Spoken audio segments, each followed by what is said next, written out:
Maing buntag mga kasama, maayong adlawng Lunes kanatong tanan.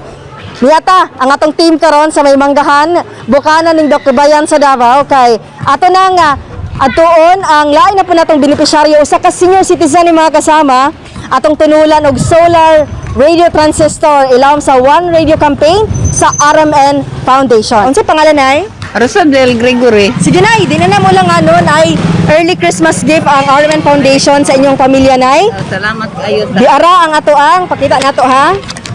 Ang atoang solar radio transistor brand new ni mga kasama ilawom sa RMN Foundation. Nganong importante man sa imo ang radyo karong panahona? Importante maguna ko ang radyo, labaw sa tanan sa orasan, labaw sa tanan sa mga drama. Kay gwapo man ko kay mga drama ang Dix-DC. Muna paminaw na mo. Oh, balita, tanan. Bisag Domingo, naghihapon miminaw. Ma-update po ka sa mga katikaron ng public service.